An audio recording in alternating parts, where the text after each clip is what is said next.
My fellow Nigerians, let me begin by congratulating all of us for witnessing the celebration of another Democracy Day today, the 12th day of June 2024. This year also marks our nation's 25 years of uninterrupted democratic governance. On this day, 31 years ago, we entered our rites of passage to becoming a true and enduring democratic society. Going through this passage was hard and dangerous.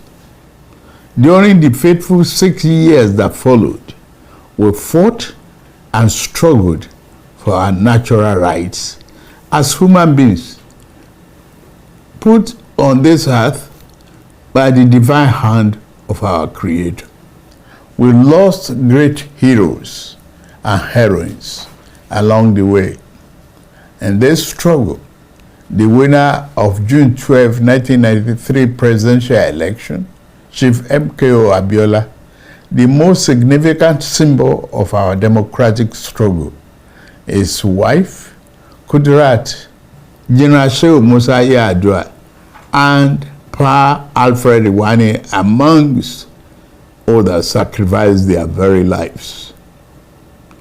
They bravely surrendered their fortunes so that our nation might have a better one.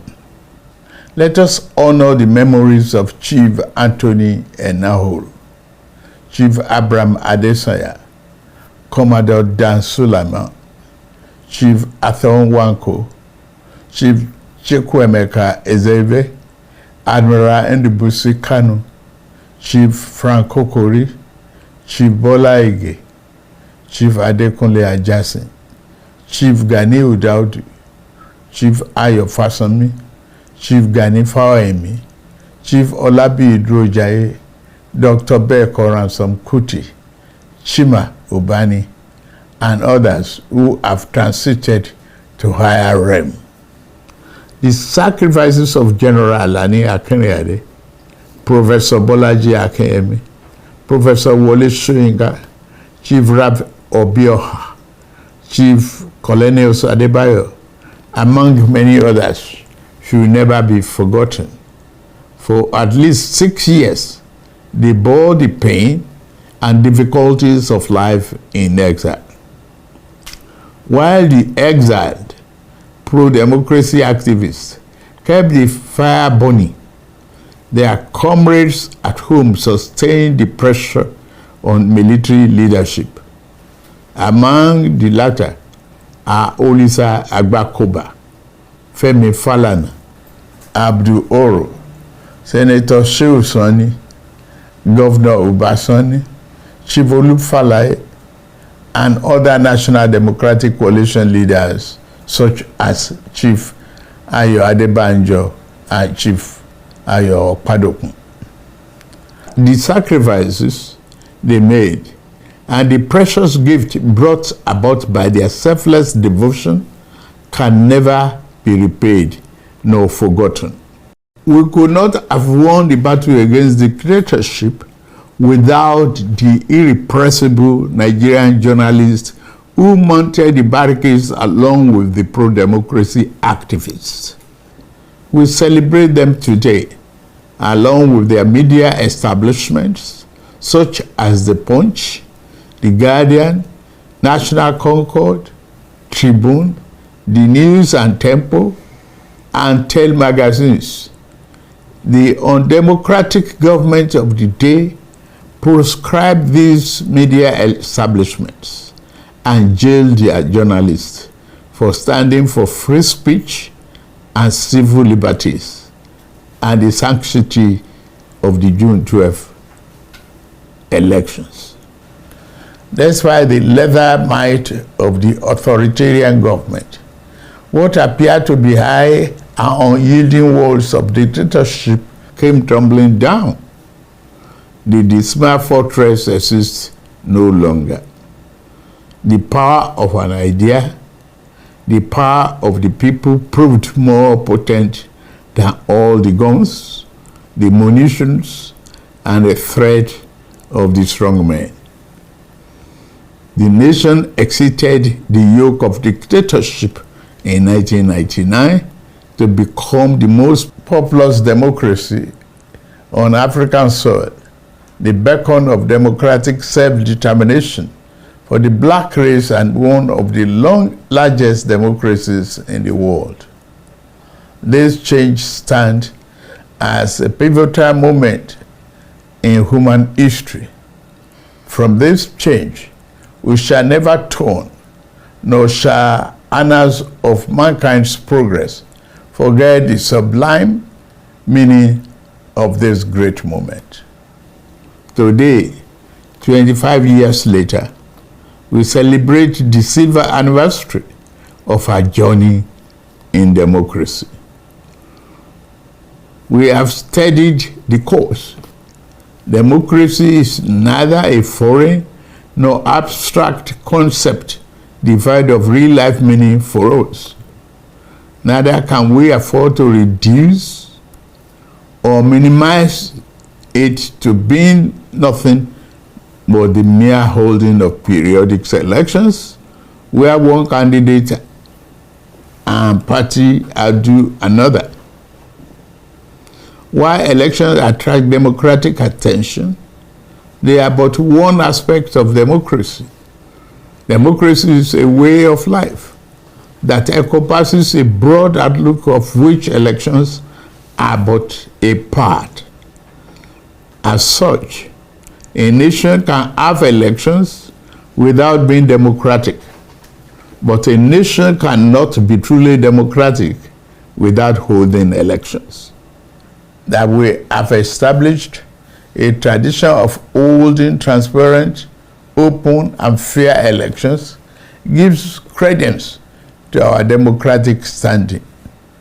That we have experienced peaceful transitions of government affirms our democratic temperament. Fellow Nigerians, true democracy shined its light on the daily lives of the people who live under its nurturing wings. It affords us the freedom and liberty to think as we want, live where we want, and pursue whatever legitimate endeavors suits us. Democracy does not assume some false or false unity of opinion. In fact, democracy assumes that conflicting ideas and differing opinions shall be the order of the day, given the diversity and variety of the human experience.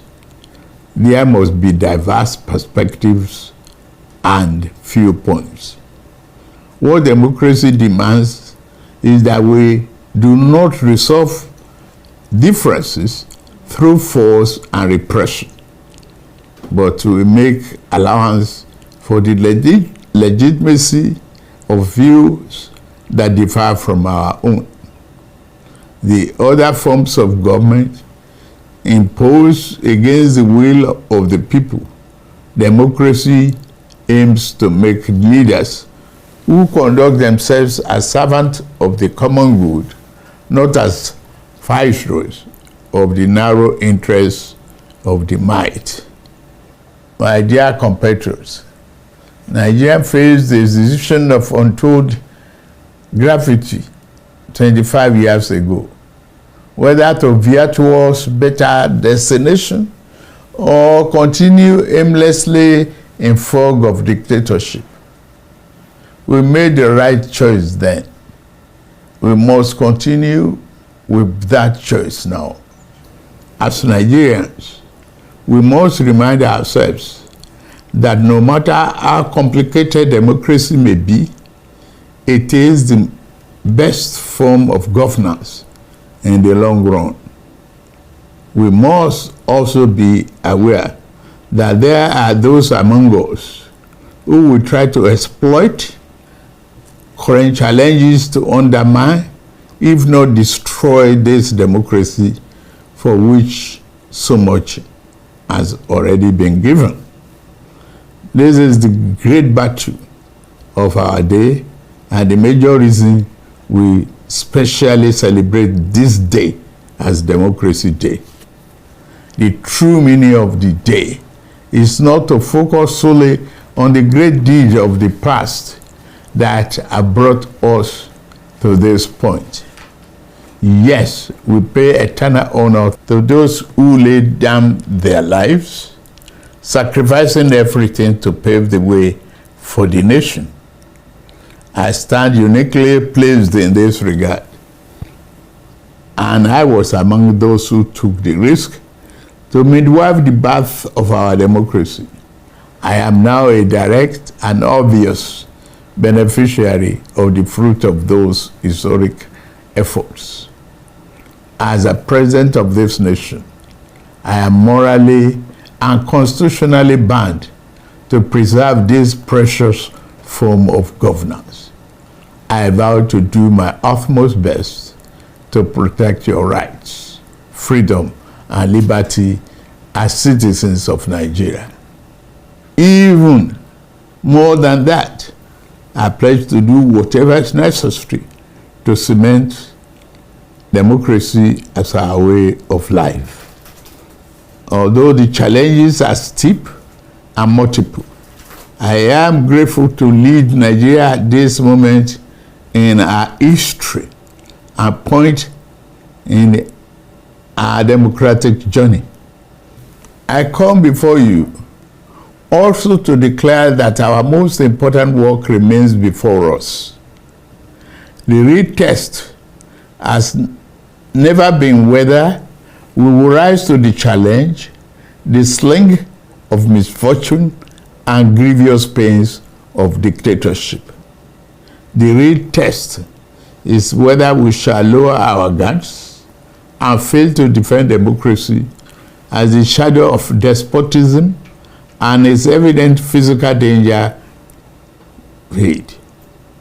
I say to you here and now that as we celebrate the enshrinement of our political democracy, let us commit ourselves to the fulfillment of equally important counterpart, the realization of our economic democracy.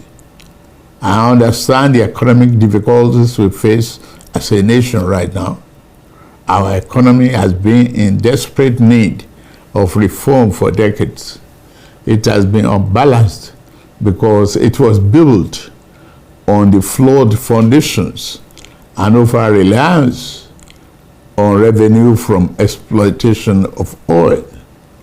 The reforms we have initiated are intended to create a stronger, better foundation for future growth. There is no doubt that the reform has occasioned hardship. I feel your pains. Yet there are necessary repairs required to fix the economy over the long run so that everyone has access to economic opportunity, fair pay, and compensation for its endeavor and labor. As we continue to reform the economy, I shall always listen to the people and will never turn my back on you.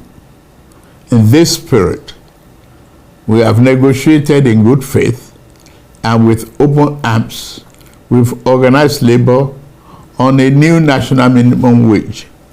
We shall soon send our executive bill to the National Assembly to enshrine what has been agreed upon as part of our law for the next 5 years or less. In the face of labor's call for national strike, we did not seek to oppress or crack down on the workers as a dictatorial government of the past would have done. We chose the path of cooperation over conflict. Nobody was arrested or threatened. Instead, the labor leadership was invited to break bread and negotiate towards good faith resolution. Reasoned discussions and principled compromise are a hallmark of democracy. These themselves shall continue to animate my policies and interaction with the constituent part of our political economy. I take on this vital task without fear or favor, and I commit myself to this work until we have built a Nigeria where no man is oppressed. In the end, our national greatness will not be achieved by traversing or traveling the easy way. It can only be achieved by taking the right one. The words of American President Franklin Roosevelt sadly rings true, and I quote, "There are many ways of going forward, but only one way of standing still," and unquote. We dare not slumber, lest the good things awaiting our immediate future pass us by. We dare not plant our feet in the idle standstill in the middle of the intersection of hope and despair. We know the proper way forward, and we shall take it. The initial rays of a brighter tomorrow now appears on the horizon. An abundant future and our capacity to achieve that future lies within our reach. Democracy and the institution it begets over to take us to our profound destination. Let us board this progressive train together. And together, let us move Nigeria forward. Let's continue to keep the fire of democracy burning. Let's keep the torch lit for generations to come. May God continue to bless the Federal Republic of Nigeria and preserve our democracy.